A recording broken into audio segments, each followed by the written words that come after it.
ya te iba a preguntar algo, pero ya como... Bueno, vamos a continuar.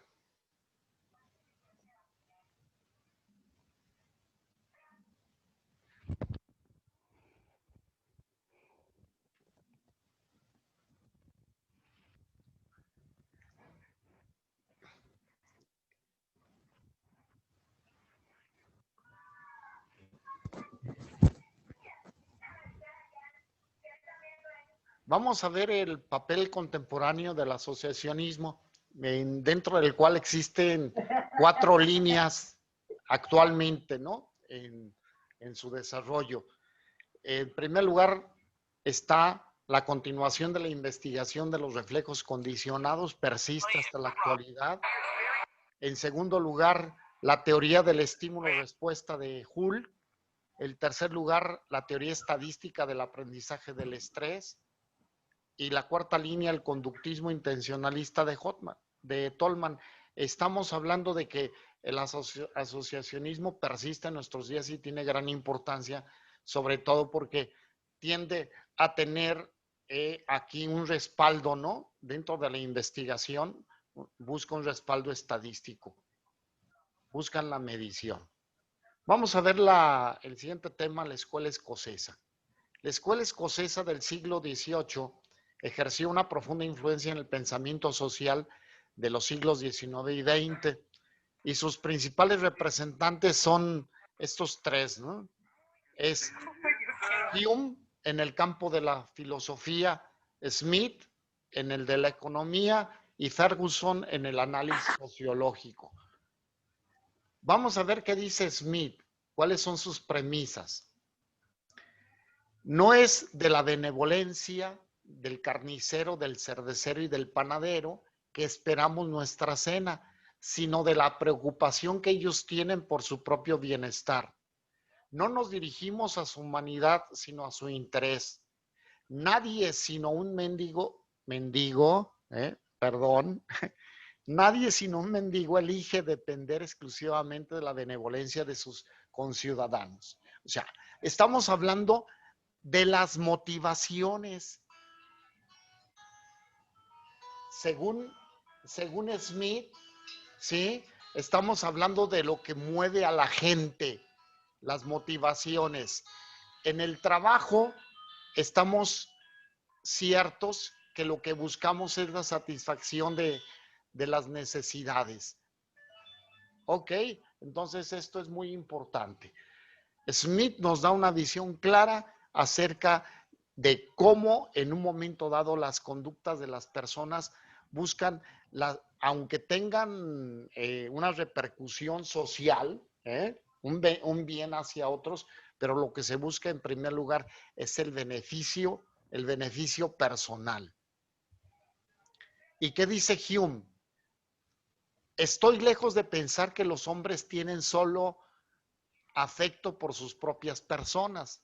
Soy de la opinión, por el contrario, de que a pesar de que es raro encontrar a un hombre que ame a otra persona más que a sí mismo, es igualmente raro encontrar una persona en la cual la suma de todos sus afectos generosos no superen a los egoístas. ¿Qué les dice esta frase?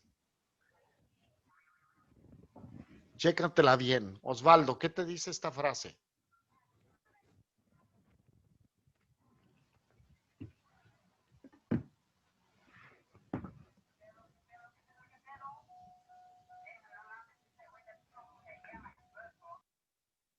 Que, bueno, yo lo entiendo como de que tiene, o sea, de que debe de haber como esa unión entre las personas, o sea, de que yo soy tú y tú eres yo, por decirlo así, y así se tiene que querer, no sé, así lo entiendo. Aquí es bien importante, está hablando de la fuerza de los afectos, ¿sí? Ajá. El afecto por los otros y el afecto por uno mismo. O sea, está hablando la fuerza de los afectos. O sea, nos mueven a qué? Tanto a entregarnos a los demás como también a veces a la misma situación de buscar el propio beneficio. ¿Sí, Osvaldo? Sí, en cuanto a Home, Yo lo veo como a lo que se vivía en esos tiempos, ¿no? Que cada quien se rascaba por sus propias uñas, y es lo que dice aquí, que es raro encontrar a alguien que vea por los intereses de alguien más que por los propios. Y lo podemos aplicar no nada más en el pasado. Yo creo que también persiste Bien ahorita. también ahorita, ¿no? ¿Sí? Entonces, se fijan cómo hay una tendencia en esta escuela tenemos posiciones que son actuales, ¿eh? Que fueron, estas expresiones fueron manifestadas, ¿eh? En el siglo XVIII, pero siguen, por eso decían en la introducción, siguen vigentes y siguen apoderándose del pensamiento de muchos en la actualidad. ¿Qué es lo que dice Ferguson? Han convertido los hombres la presencia del candor y el afecto mutuo en la prueba de lo que es meritorio y generoso en el carácter de los hombres. Esto es lo que presumimos, ¿no? Han convertido también la crueldad y la opresión en los objetos principales de su furia e indignación. Esta es otra manifestación también, la crueldad y la opresión vivida. Hasta cuando la cabeza está ocupada en proyectos comerciales, el corazón es muchas veces seducido por sentimientos de amistad. Y mientras los negocios se conducen con el máximo de autopreservación, las horas libres se dispensan a la amabilidad y a la generosidad. Esa es otra visión. Deja ver. Esa es otra visión, ¿sí? Esta visión se manifiesta en la actualidad también, ¿sí? Estamos nosotros en estos dilemas, ¿no? Estos dilemas de la sociedad actual, donde se está buscando que se viva el afecto, la cordialidad, el apoyo, ¿eh? Estamos viviendo una situación a nivel mundial muy importante en esta situación, donde la generosidad está siendo atraída y está siendo verbalizada y se está promoviendo de una manera importante por las condiciones que estamos viviendo, pero también estamos viviendo situaciones de opresión, donde las personas también están manifestando sentimientos de odio, de racismo, etcétera, ¿no? Y entonces Ferguson acude a que dentro de la persona existen también emociones, sentimientos muy importantes que pueden vivirse, y superar aquellos que son negativos. Entonces, esto es una visión social muy interesante, o sea, atender a la posibilidad de que las personas puedan desarrollar al máximo también sus sentimientos y emociones positivas para que las negativas tiendan a desaparecer.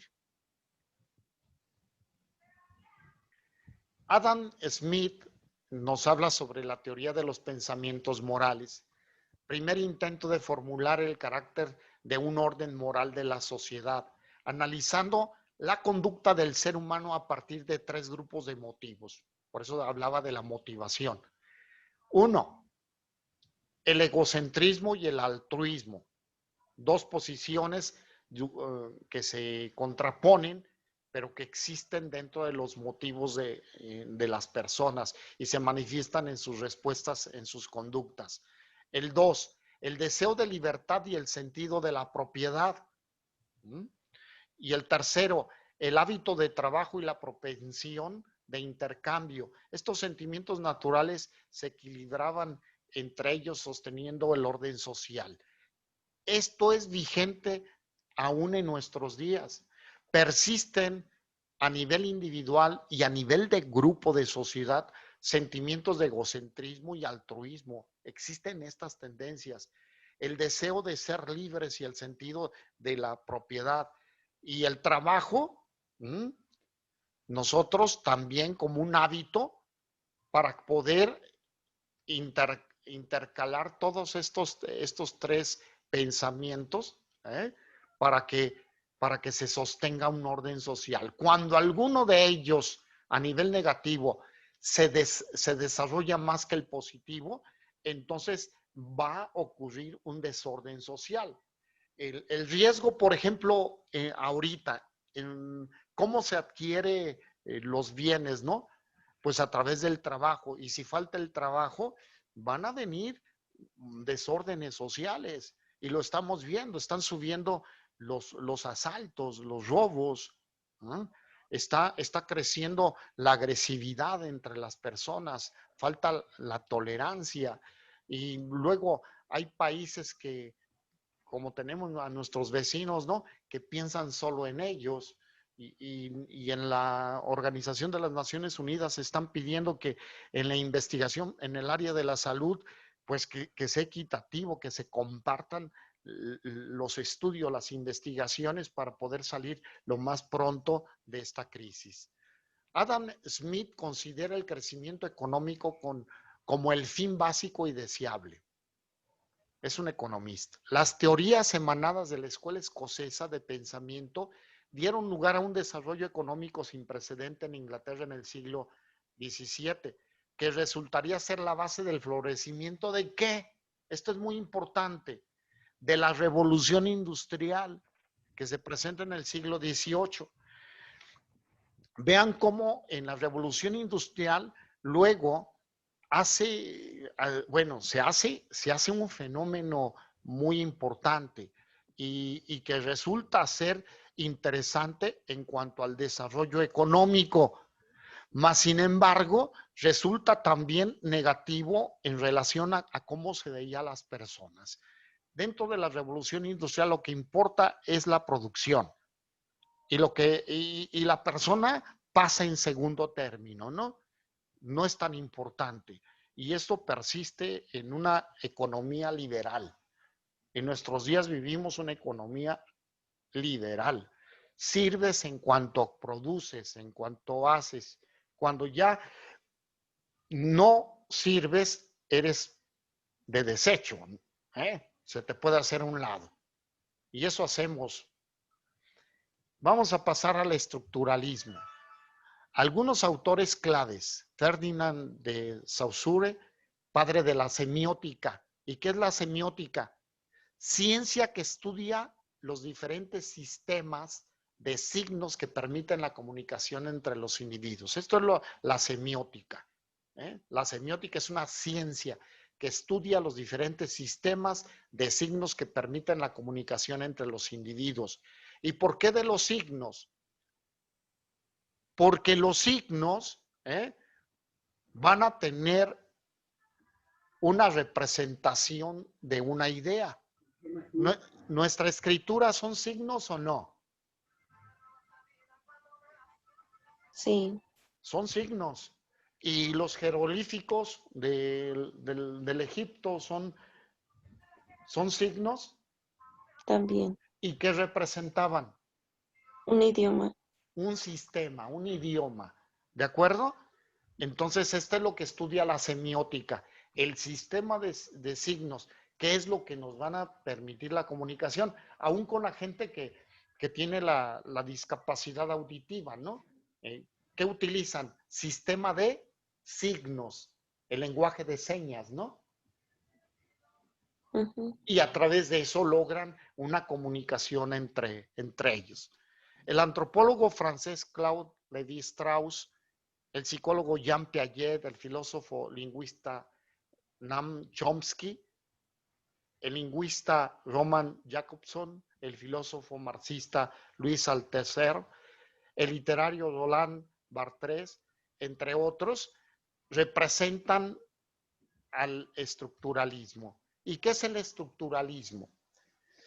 Es una corriente filosófica Y siempre que hable acerca de la filosofía, estamos hablando de construcción del pensamiento. Dentro de la filosofía lo que se trata es de la formación y construcción del pensamiento, entender cómo la persona va construyendo su forma de pensar. Y entonces esta corriente filosófica que surgió en la década de 1960 es ahí en el continente europeo, en Francia. Se trata de una perspectiva perteneciente a las ciencias humanas que con el paso del tiempo fue creciendo hasta convertirse en un método utilizado para el análisis del lenguaje, la cultura y la sociedad, con especial impacto en la segunda mitad del siglo XX. Entonces, ¿en qué se convierte? En un método. ¿Por qué se convirtió en un método del estructuralismo? Porque parte de una base para analizar la dinámica que se vive y la persona cómo manifiesta su forma de vida, pues a través de la construcción del pensamiento. ¿Y cómo lo manifiesta? Pues a través de su lenguaje. Si una persona a través de su lenguaje está comunicando una serie de mensajes negativos, de agresión, de odio, etcétera, pues habla de una construcción de un pensamiento que ha sido desarrollado en base a qué? A sus experiencias previas, respecto de su cultura y de lo que se vive en la sociedad.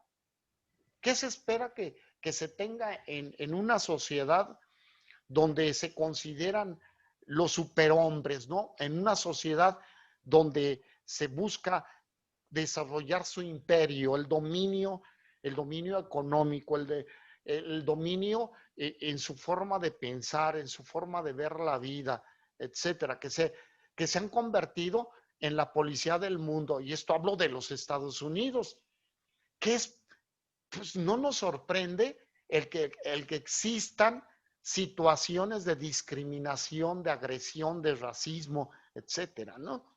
Entonces, ¿por qué? Porque para ellos los demás están y son objeto de uso, me sirven, entonces los utilizan. Cuando hay el fenómeno de la gente que va a la pizca a los Estados Unidos a levantar la cosecha de ellos, ¿qué creen? Pues les dan permiso de entrar a trabajar a los campesinos. Pero en cuanto termina la pizca, el levantamiento de cosecha van para atrás. Esto es muy claro y hay discriminaciones donde el trabajo de unos es muy pobre, muy poco pagado. Y en cambio, si lo hace un norteamericano que tiene un que tiene cierto estatus, pues le pagan más. Entonces, y entran y se contaminan los residentes, La gente mexicana que tiene una residencia ya legal allá, discrimina a los ilegales también, muchos de ellos. O sea, y nosotros también vivimos aquí esta situación con la gente que no entra dentro de nuestro lenguaje, de la cultura y la sociedad. ¿Qué hacemos, Anita, qué hacemos con nuestros indígenas? ¿Qué hacemos? ¿Qué hace esta sociedad mexicana con nuestros indígenas? Los discriminamos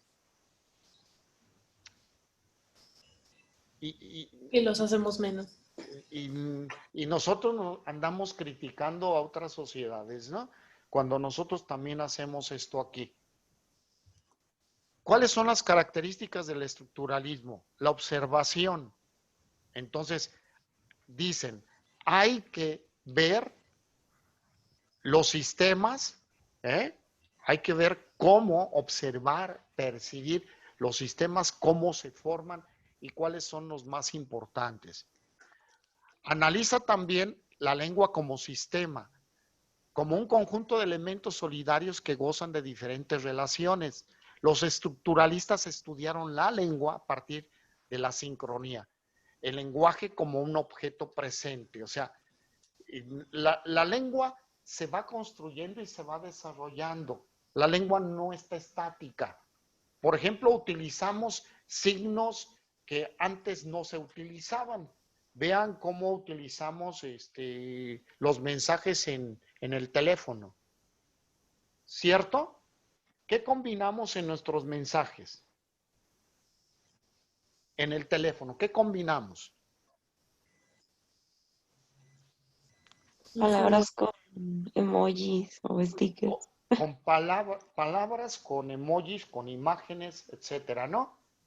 Entonces, nosotros nos mantenemos en el estudio, si utilizamos el sistema estructuralista, entonces nosotros tenemos que convertirnos en estudiosos de los símbolos que están manejando en la actualidad dentro de la comunicación, tanto del lenguaje oral como del escrito.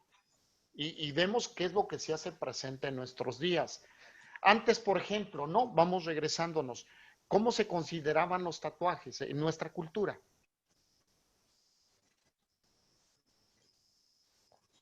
Como malos. No, pero ya con los indígenas, allá en las primeras culturas, ¿eran malos? Ah, no, eran sagrados. Eran Eran buenos. como... Eran buenos, ¿de acuerdo?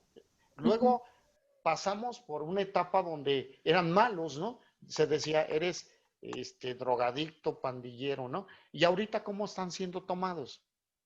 Otra vez, bueno, como accesorios.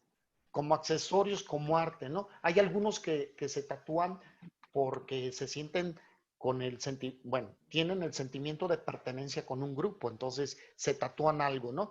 Ya sea para algo bueno o para algo malo. Y hay personas que utilizan símbolos que representan inclusive a gente, a sicarios, y ellos no saben, pero les gustó ese dibujo y se lo tatúan. Entonces, pero nosotros como psicólogos tenemos que estar muy bien presentes utilizando esta visión del estructuralismo para estar analizando cómo se van expresando estos símbolos, ¿de acuerdo? Tanto orales como escritos. Y el método inductivo que utilizan los estructuralistas, ¿no? Que es método científico que busca obtener conclusiones generales a partir de premisas particulares. Esto ya lo vimos en el cuatrimestre anterior. Entonces, analizar las partes para poder comprender el todo, ¿no? ¿Cómo podemos entender la política de México? Pues a partir de cómo piensan las gentes que viven y hacen la política.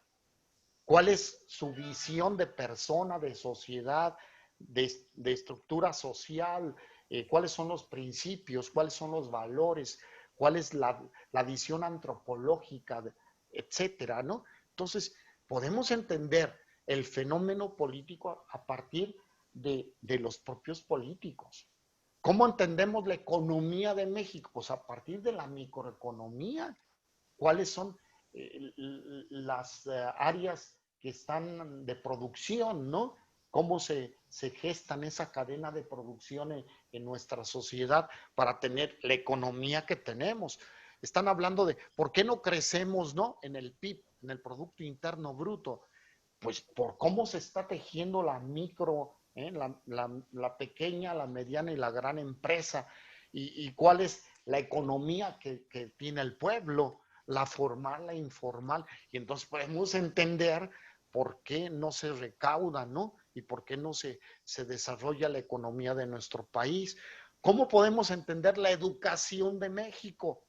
Pues a partir de los sistemas, de los métodos, etcétera, que se utilizan en el nivel básico, medio superior, etcétera.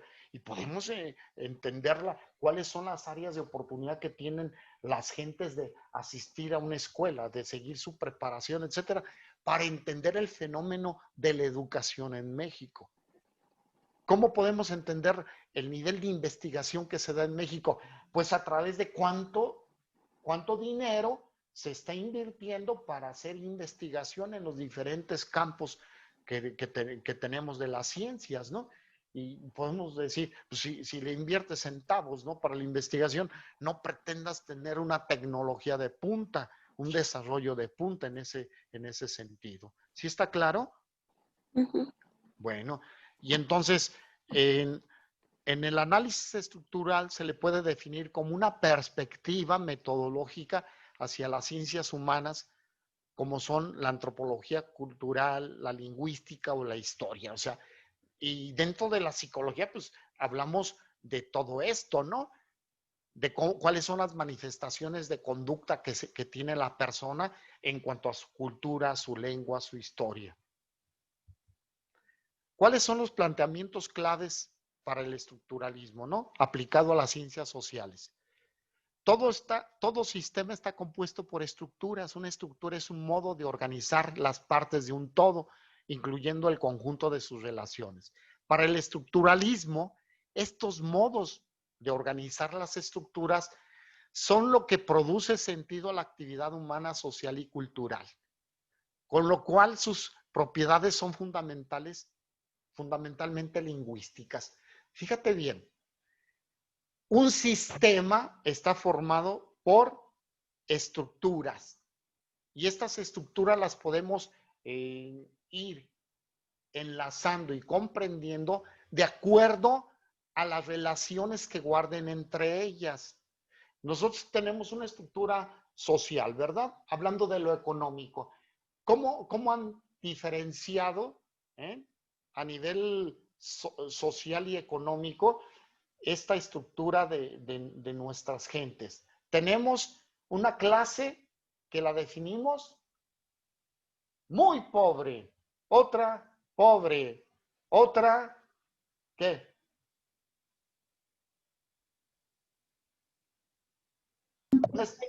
Media alta. Media, media alta. Media alta, alta.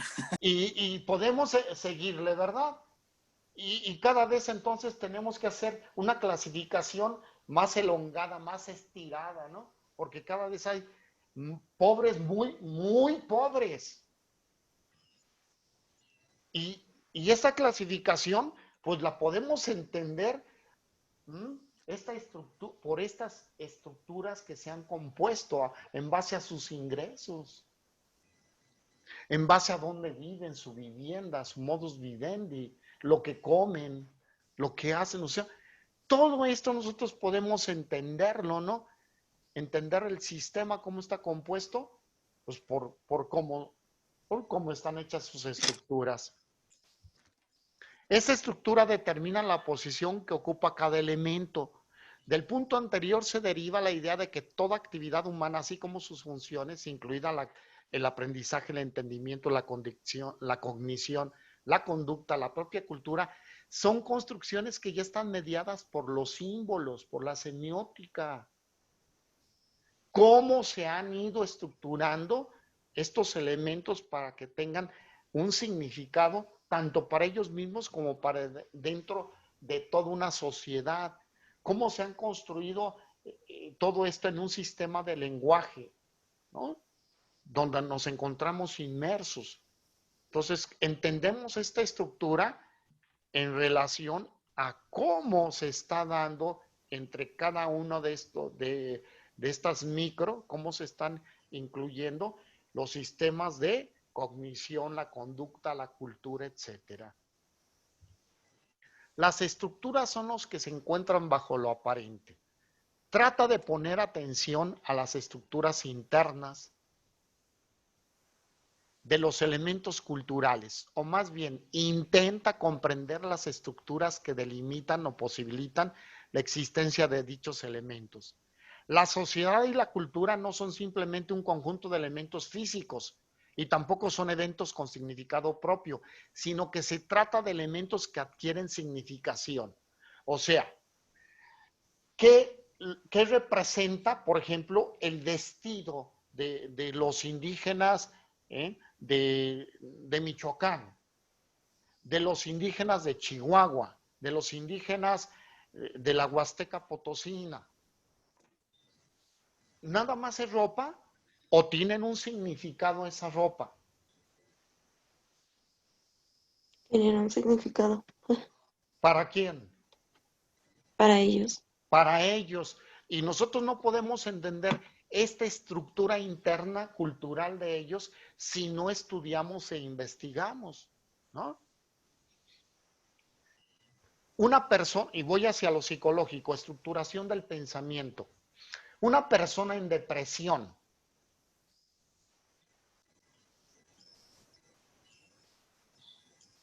¿cómo construye su estructura interna? ¿Qué pasa dentro de él a nivel psicológico? ¿Qué síntomas se presentan?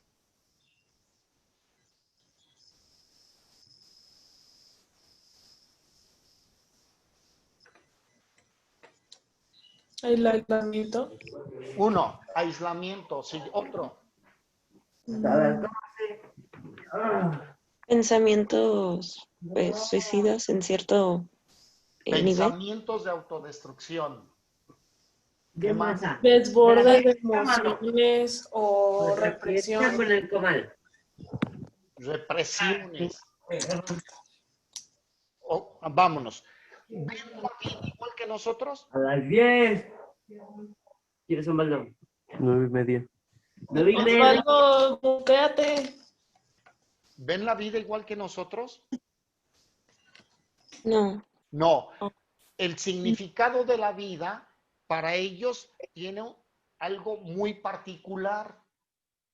Y nosotros, para poder comprender lo que ellos están viviendo, pues se necesita el estudio de la psicología, ¿sí? Por eso es que el comentario de las gentes que no son psicólogos, que no saben de psicología, cuando encuentran a una persona en depresión, ¿qué le dicen?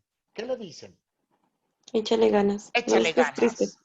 No estés triste, sal y diviértete, mira, busca trabajo, si hay, si vas a encontrar. O sea, no conocen la dinámica interna y el significado que está viviendo la persona.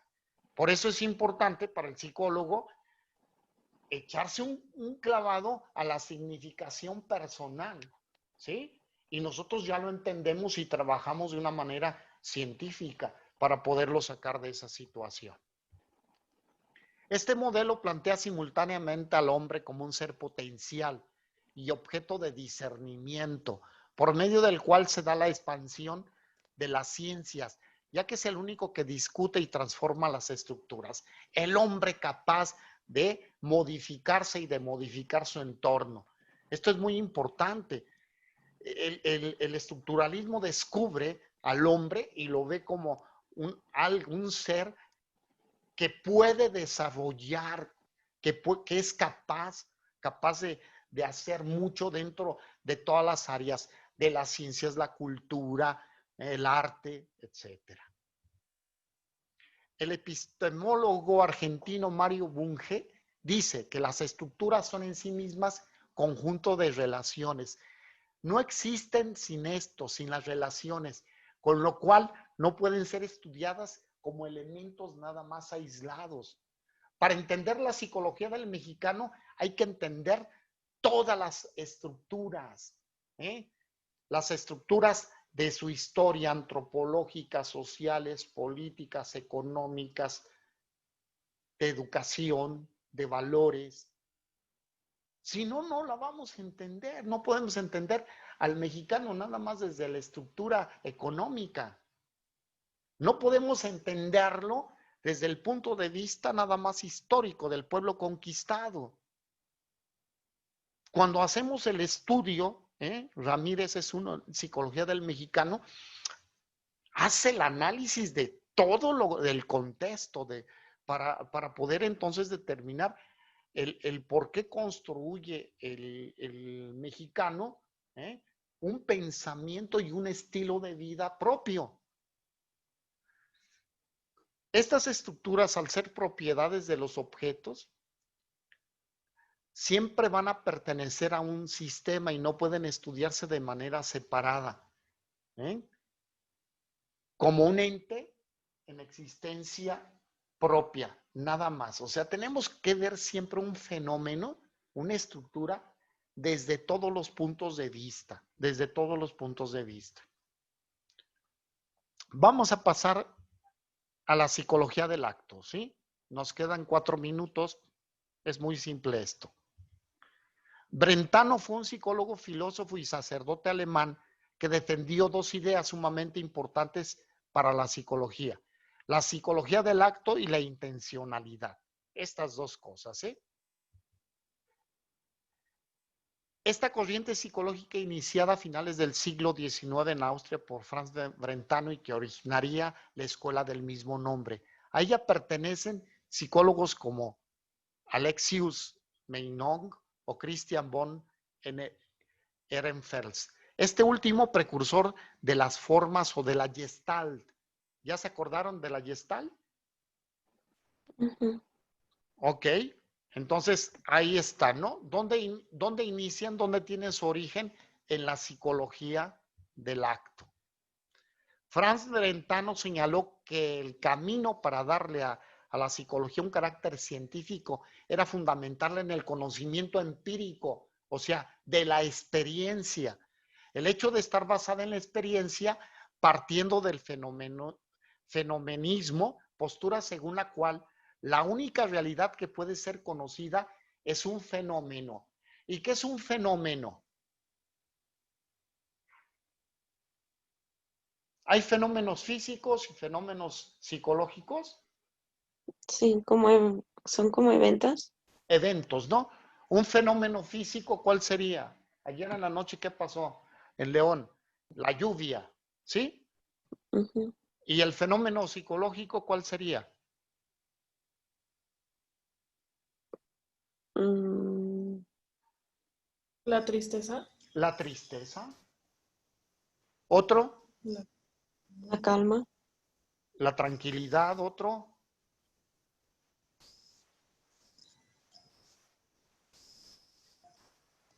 el estrés. el estrés. Fenómenos psicológicos, los sentimientos, las emociones. Fenómenos psicológicos, el pensamiento. ¿De acuerdo? Y entonces, los fenómenos psicológicos, a diferencia de los físicos, Brentano nos dice que llevan una intención. ¿Eh? No se dan nada más al azar. Hay una intención. Esta intencionalidad, primero aclaremos la diferencia entre, bueno, ya vimos esto, ¿no? Fenómenos físicos, color, sonido, paisaje, y fenómeno mental, audición, negación, el deseo de venganza, un sentimiento de generosidad. Bueno, Brentano es el primero en considerar que los fenómenos psíquicos, a diferencia de los físicos, son intencionales, es decir, tienen un objeto fin, mientras los físicos se autocontienen, son en sí mismos y punto, ¿no? La lluvia, ¿conocemos la lluvia? El fenómeno de la Sí, lluvia, sí, ¿verdad? Calentamiento, condensación, evaporación, condensación. Ya, listo. Es un fenómeno en sí. ¿Cambia esto? ¿Hay un cambio en el ciclo de la lluvia? sí. Si hay cambios, Ah, no. no hay. Ahí está el punto, ¿no? Un fenómeno físico, la velocidad. Velocidad es igual a distancia sobre tiempo. Cambia, va cambiando en China la fórmula de la velocidad. ¿No es la No, misma que México? es la misma. Es la misma. Entonces, el fenómeno físico está en sí mismo, se autocontiene. En cambio, los fenómenos psíquicos cambian, cambian.